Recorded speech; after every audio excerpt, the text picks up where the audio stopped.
From LNN USA, it's Good Day VA, brought to you by Dunlop House. A typical day for me is making sure that the residents have their meds on time and also making sure that they have a good day. My name is Felicia Woodley, and I'm a CNA med tech at Dunlop House. No matter what the situation is, we always put the residents here at Dunlop House first. My work is meaningful because they'll come to me and tell me, thanks for that smile that you have on your face. I connect with them because I look at them as one of my family members. Dunlop House, more than a house, is home. Welcome to Good Day VA. I'm Carolyn Day Pruitt. I'm Gino Deepa. Sam Pugh is out today.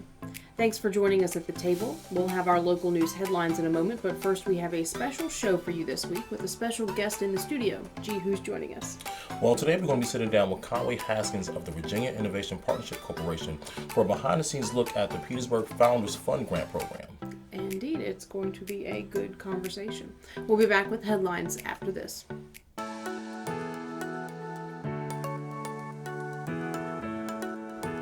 Yes, you can still get haircuts, colors, highlights, waxing services, everything that's going to make you look great right here at the Apothic Company.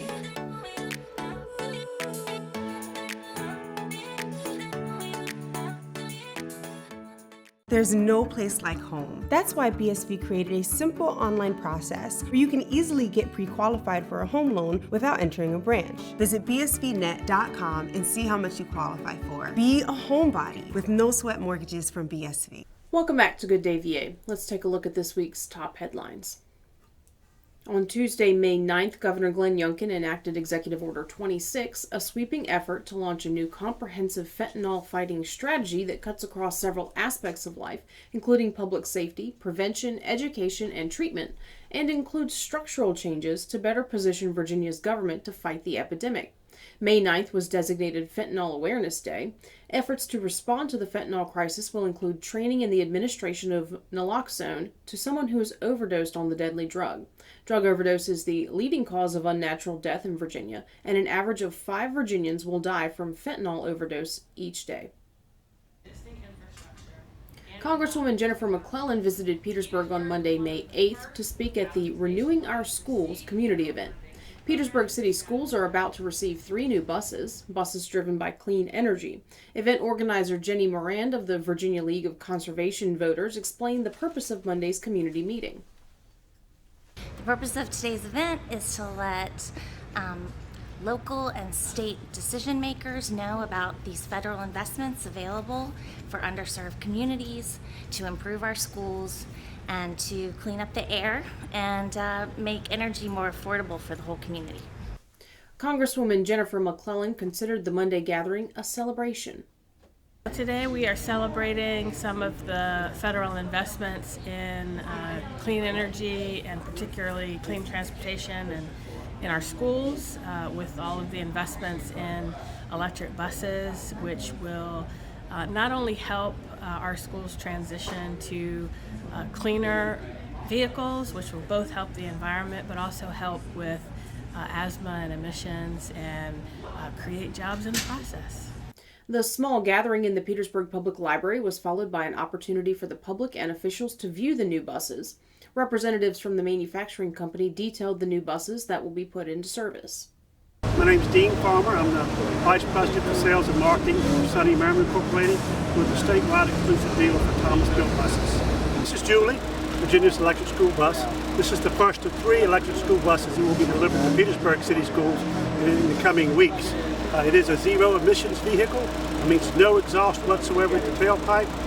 This vehicle will go about 140 miles on a charge. It takes about 2 hours or so to charge the vehicle.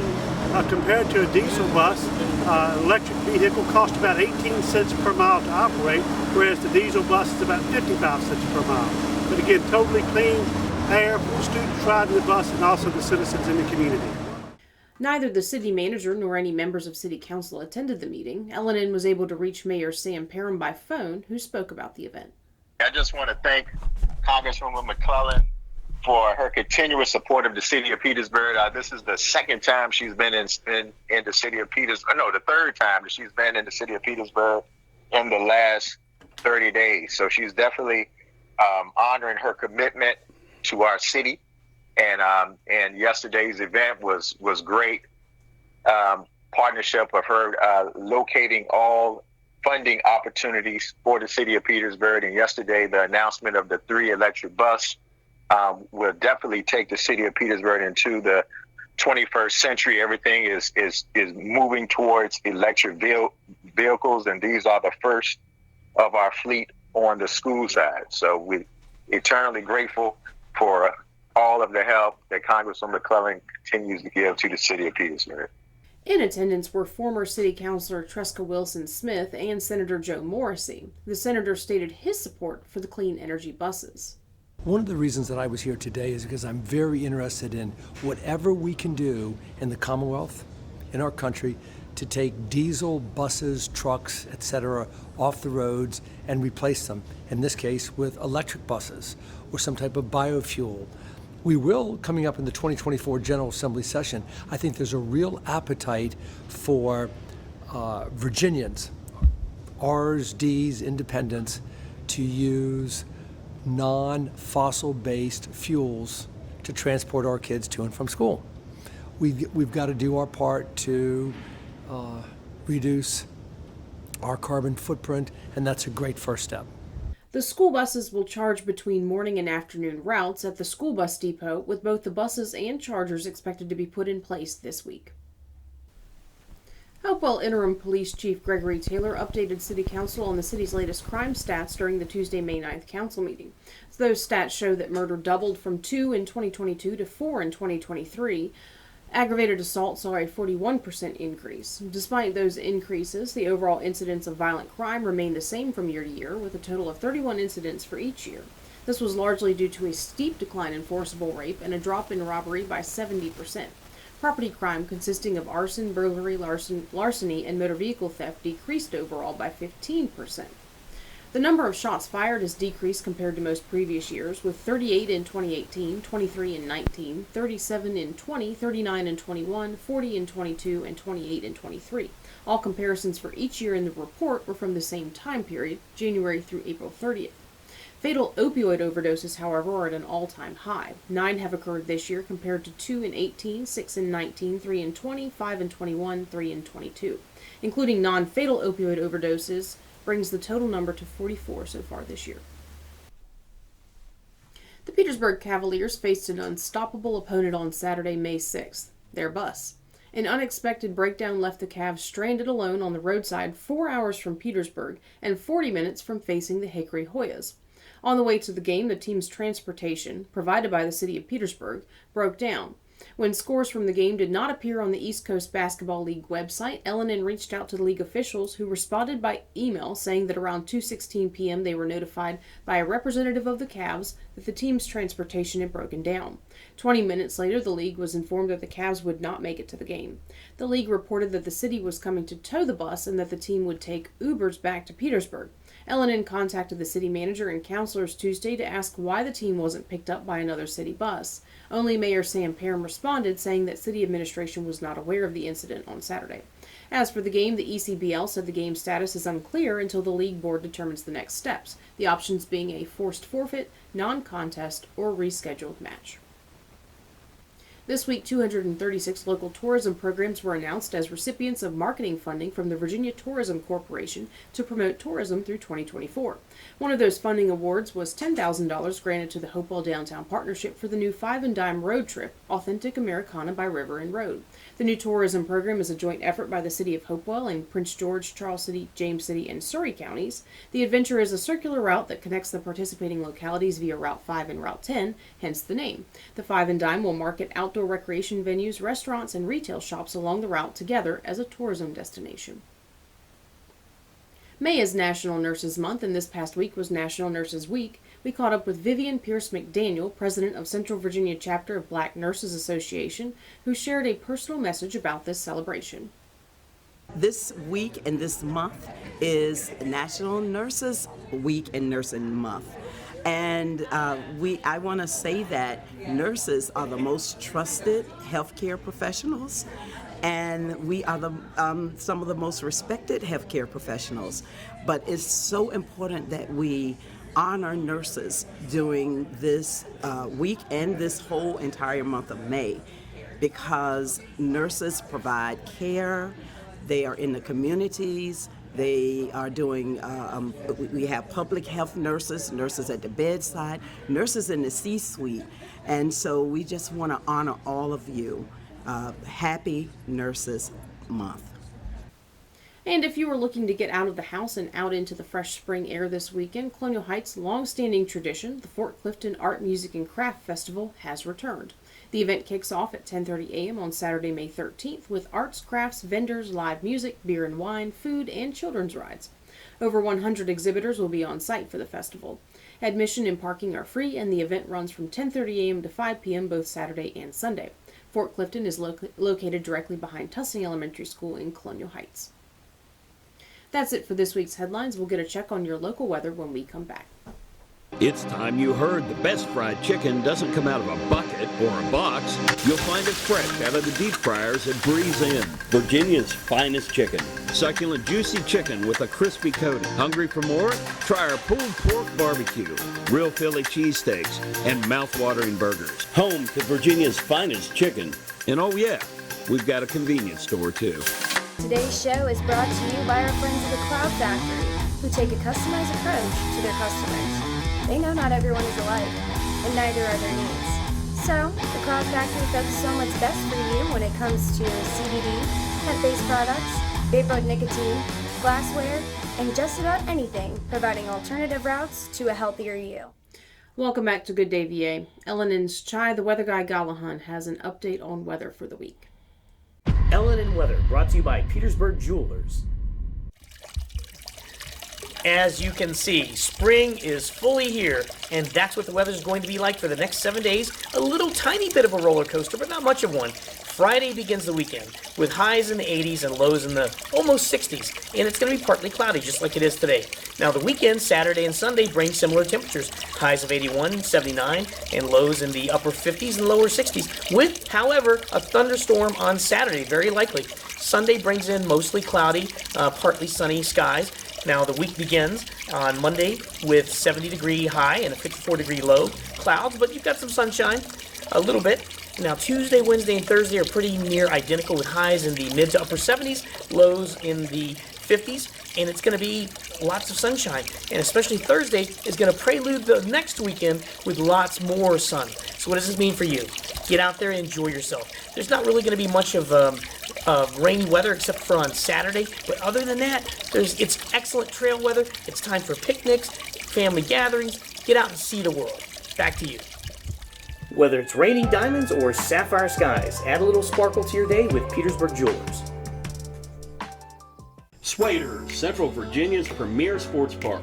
Corporate events, parties, date night, or just a family outing. At Swader's, it's always playtime.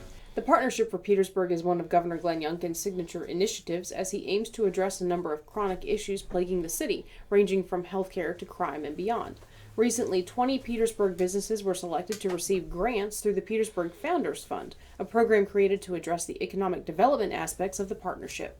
Today we have as our guest in studio Conway Haskins with the Virginia Innovation Partnership Corporation to get an inside glimpse of the grant program. Mr. Haskins, welcome to the table. Welcome. Yeah, thank you. Thank you for having me. Absolutely.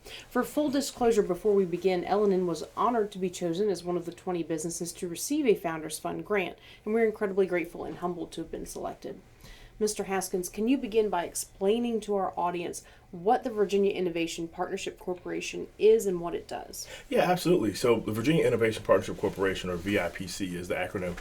We are the state's technology-based economic development agency. Virginia is fortunate that we have a number of economic development agencies that operate at the state level, and our focus typically focus on early stage innovation-based companies, particularly those that are at their, that need access to resources, access to capital, and that are trying to commercialize technologies coming out of our universities, and sort of that really cutting edge type business that Virginia is known for. So how did the VIPC develop the Petersburg Founders Fund, and what is their role in it? Yeah, so we actually were the originators of the fund, and we developed it very quickly, sort of applying sort of the lessons learned, sort of taking your own medicine, the things that we do and help other companies with. We decided to apply that to ourselves to really do this in a very fast but quality way. And that was really in response to the governor's initiative. I mean, Governor Youngkin, is doing this partnership for Petersburg as a whole of government approach where all the different agencies, authorities, other commissions and departments are looking at what they can do to help the city of Petersburg, a combination of things they were already doing that they can lift up or things that are new. And in our case, the Founders Fund was new. It was something that we created to really help boost the entrepreneurial community in Petersburg as part of this whole effort to make the quality of life better for the city. And so we were able to develop. We started in late August, and we were able to make grants as soon as March. And so really that 6 to 8 month timeline to really get things out the door. That's a quick turnaround time for a grant program. It really is. So you're the Vice President of Entrepreneurial Ecosystems, Yes. and that's a very unique title. So what does it mean, and what do you do? Yeah, so and actually, thank you for saying that, because we found out how unique it is. I think there's maybe one or two other people working across the country in a state economic development environment that has that same job title. What I do is work as part of a team that we have at VIPC to really support the local and regional efforts to help the high growth, high tech, innovation based entrepreneurs across the country, across the state.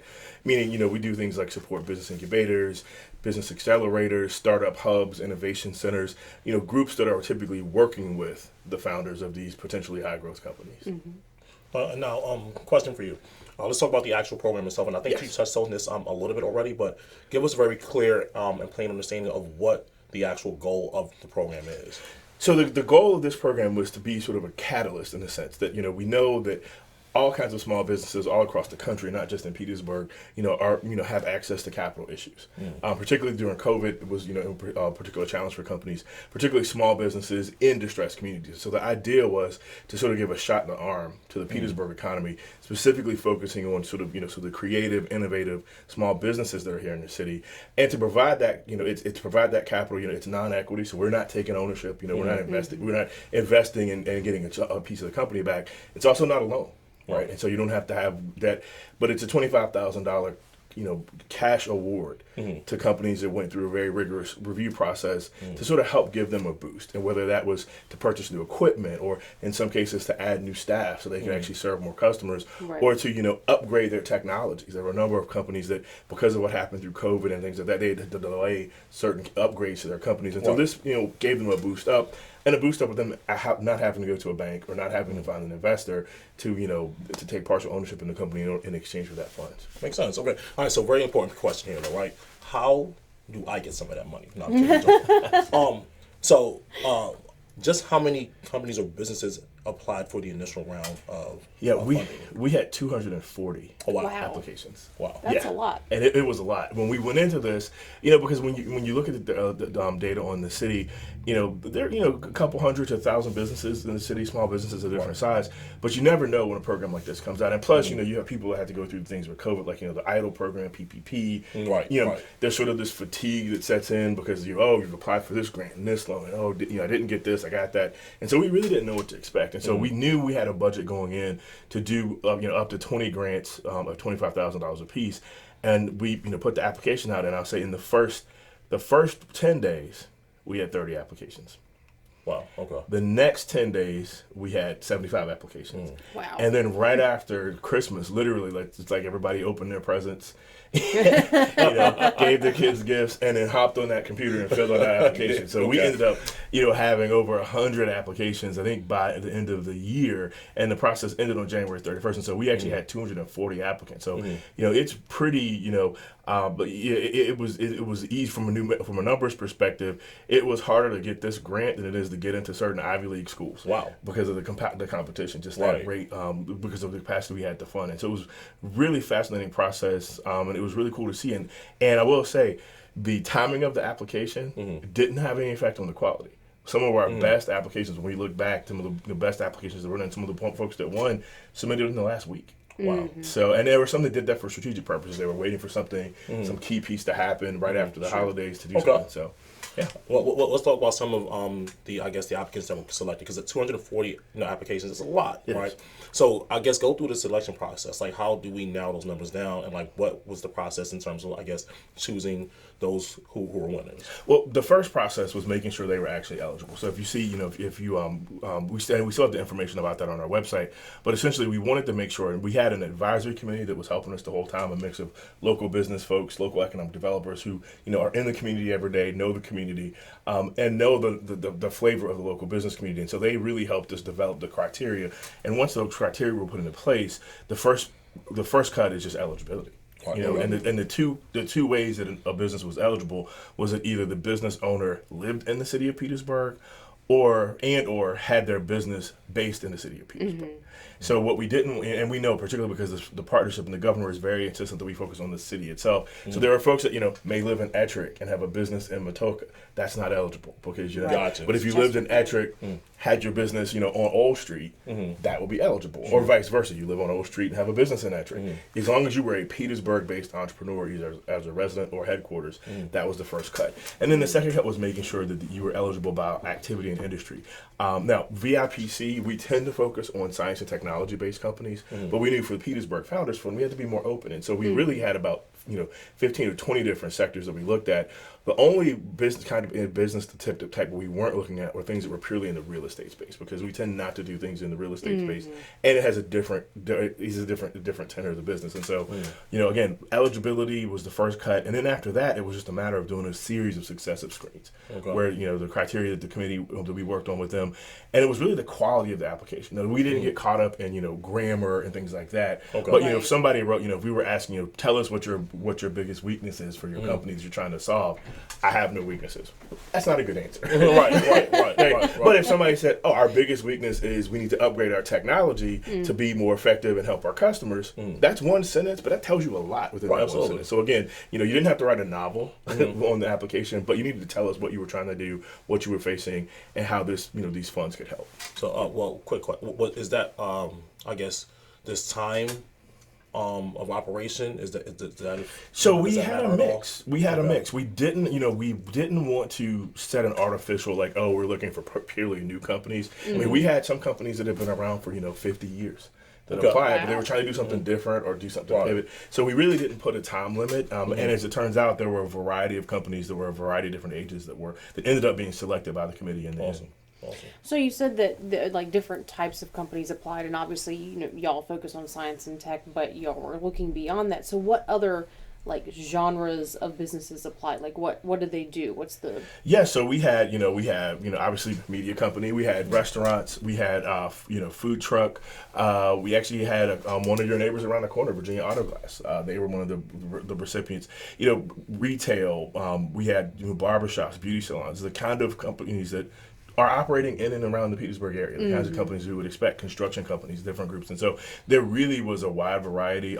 We had child care centers apply. We had a couple of educational programs that were, companies. Actually, one was the Montessori school that applied, that was a for-profit company that, was providing educational services. So it really was a wide variety. And that was the other key, is that this was for businesses. So it was for-profit companies. It wasn't for nonprofits. There are other programs out there for nonprofits, but we really were looking to focus on businesses, and particularly those businesses that could either, that were adding jobs to the community, who had the potential to add jobs to the community, or to bring services, that were not, that weren't. So, if you were a health and wellness company providing a health and wellness service that Petersburg doesn't currently have, something like that. That was sort of the criteria. And, because we understand that, particularly in a community like Petersburg, you want to have criteria, but you don't want to make them too specific to lock out.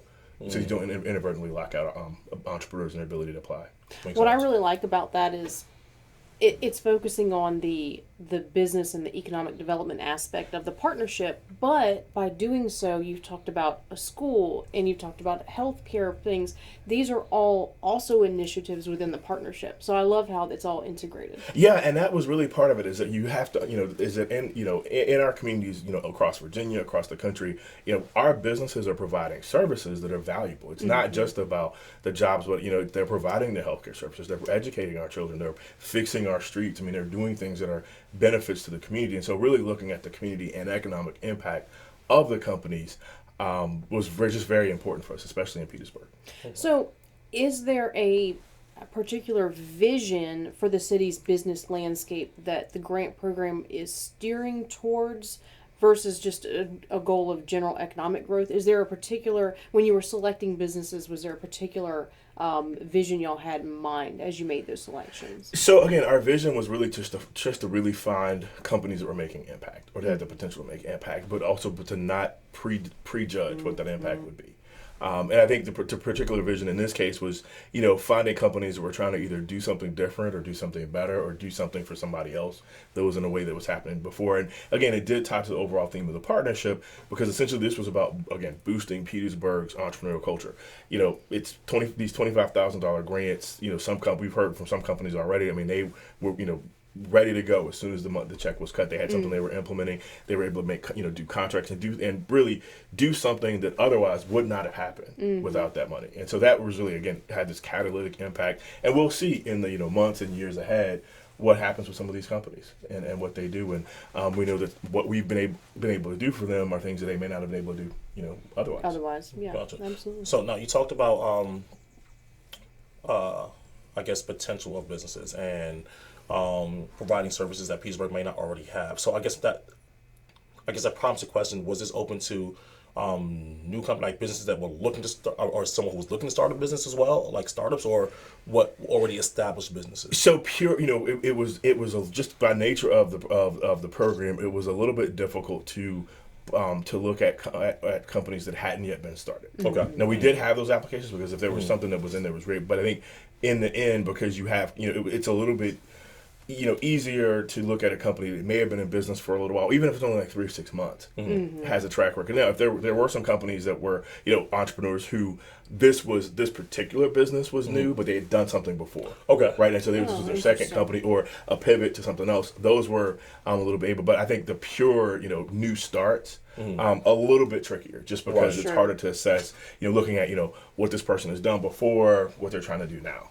The new products were a little bit easier to do as well because that company, again, has some kind of track record. Right, that makes sense. Now, so let's talk about, I guess, the application itself. I'm pretty sure that, one of the questions was, you would ask what they were hoping to do with the funds. Yes. Right.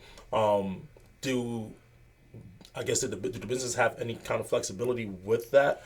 Great question. So what we did in our award agreements, we took what they said they were going to do, and we actually put that in the award letter, saying, you're being awarded a Petersburg Founders Fund grant for $25,000 for the following things.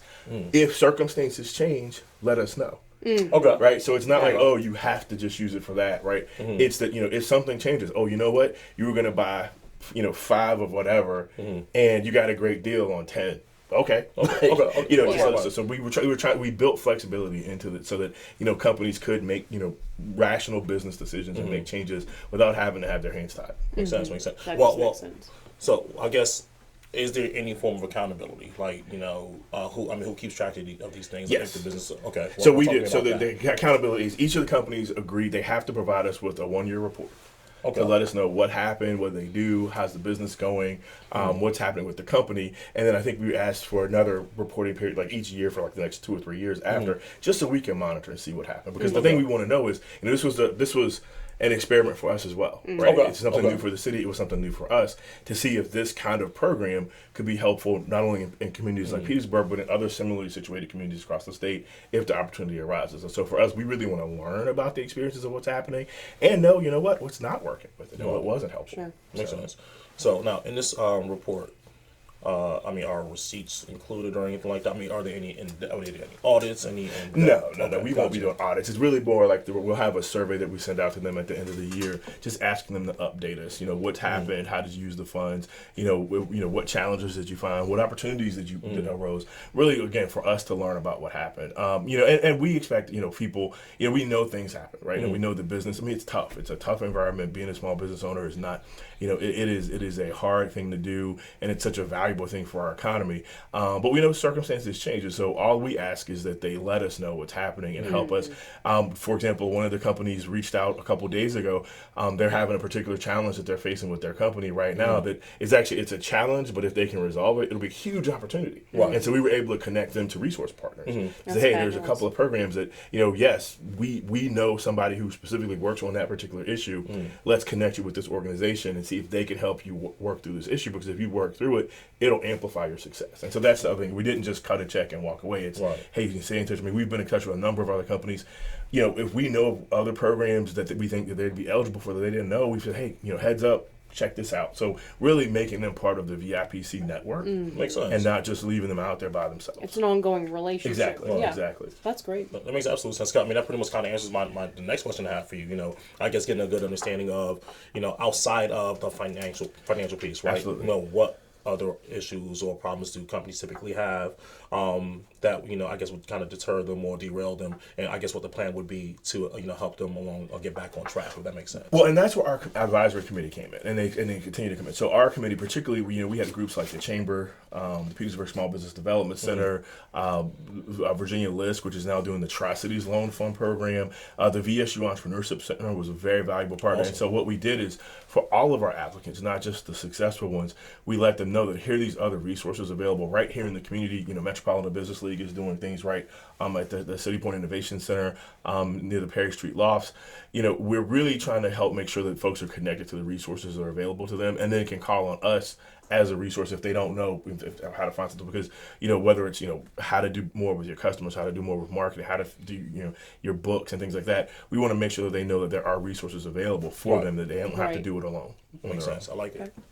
So the application process, it had some optional questions, including you can list race or ethnicity, sex, gender, veteran status. What is the purpose of those specific questions in the selection process? So those questions were not used in the actual selection process itself, and that's when we sent the message out about that. We wanted to make folks clear that, you know, we were starting to be asked just because of, you know, of the nature of these kinds of programs, making sure that, you know, seeing who is the beneficiary of the program, who's applying. And so we collected that information just purely for information purposes only. We did not factor in action. As a matter of fact, the committee that reviewed the applications did not have access to that information going in. And so that was back end information so that we could report out, you know, people were, because we will get asked, like, oh, did, you know, it's a city like Petersburg, you know, 75% African American community, you know, significant number of women business owners, like large veterans community here, you know, particularly with the base nearby. We knew we were going to be asked those questions anyway, and so we figured it's good for us to have that information. But as we made clear, and particularly to some of the applicants who wrote back to said, hey, you know, how is this information being used? We're collecting it, we're storing it. It is not, you know, the committee didn't see that information. So that was, and that it was so, and actually the information was collected after the review, the committee's process had already started. Okay.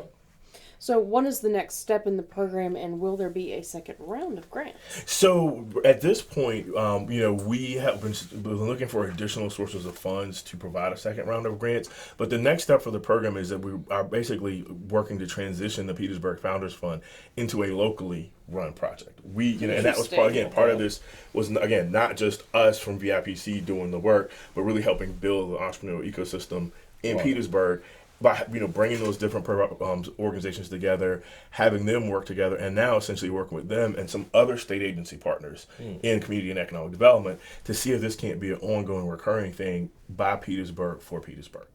So if it was to spin off in that direction and become a local thing, would y'all still retain a connection with it? Oh, absolutely. Keep up we like would keep the up. We would mentoring and all that. Yeah, we would keep the connectivity. We would, you know, show people how to do the application process, how to set it up, and we would essentially, you know, transition it to other folks, but then stay involved. You know, letting them know what things we learned through the process, right? Sure. And so sort of the train the trainer type help the folks that are doing it, and figure out, you know, what, you know, what are things that we can do to help better. Well, the other thing that we're doing is we're looking at other projects that we can do in Petersburg. So we're not just, the Petersburg Founders Fund is the first, but the Partnership for Petersburg will be around, you know, at least as long as the governor's in office. And so we're doing, you know, additional initiatives to tap into some of our technology development resources to bring those resources to bear to the city as well. And so stay tuned for that, and we'll have more announcements about some of that, That's exciting. you know, going forward. Absolutely. Well, I guess what I want to know is, because that will require, you know, time and resources on, you know, your end, right? How do you guys benefit from that? How do you guys benefit from that relationship? We benefit from the relationship because, you know, as an economic development agency for the Commonwealth of Virginia, you know, the cities and counties around the state are our partners. You know, they are the ones that are in the fields getting the work done. And so particularly with some of the work that we're doing around technology development, we specifically are supporting public sector innovations, how cities and counties and towns across the state public agencies can apply some of these new digital technologies, digital transformation methods to really improve services, to reduce costs and things like that. And so again, for us, I mean, it's why we do what we do, is to help the cities and counties and communities across the state. Sounds good. All right. So I guess what's next for WIPC, just in general? In general, so we continue to be involved with local partners, like I said, the city, Virginia State, other players around here. We're working with the city manager's office, with economic development, to find other ways that we can tap in. Again, we're not walking away. And quite frankly, one of the personal satisfaction is that I've worked in the Petersburg area a couple times, and so kind of having a sense of what's happening here to help me be able to plug VIPC in where we can where we can best benefit. Makes sense. Awesome. Great. Well, thank you so much for taking the time to talk with us today. It's been a pleasure, and I know that our audience loves to hear what's going on behind the scenes for the Founders Fund. Absolutely, and thank you Petersburg for the response, and thanks for welcoming us in, and thanks for showing up at the block party on April 11th. It was a lot of fun, and congratulations to all the winners, including LNN. Oh, thank you. That means a raise for me. If you would like to be notified when our videos drop on YouTube, be sure to subscribe to our channel and click the notification bell. We'll be right back. So here at Titan Auto and Tire, we're a full care automotive repair center, full maintenance items anywhere from an oil change, state inspection, and also full engine replacement. Titan Auto is different because of our customer service mainly. I mean, we have some of the best trained and qualified techs in the area. Our three main focuses are customer safety, customer service, and community. Knowing that you're going to put them first and it's not about the dollar. Hi, I'm Dr. Sandy Elba. And I'm Dr. Adam Elba. We're chiropractors and we love what we do. We change lives on a regular basis. We go from pain relief all the way to wellness. We work with the cause of the problem, we help solve the problem, and put your life on a whole different path. If you're concerned about your health in any way, or you just want to be healthier all the way around, come see us, Chester Family Chiropractic Center. That's it for this week's show. We appreciate all of our viewers and thank you for tuning in. Now, if you enjoyed the show, please subscribe to us on YouTube and follow us on Instagram and Facebook. A big thank you to all of our sponsors, especially Dunlop House, for making this show possible. We'll see you again next Friday. In the meantime, have a good day, VA.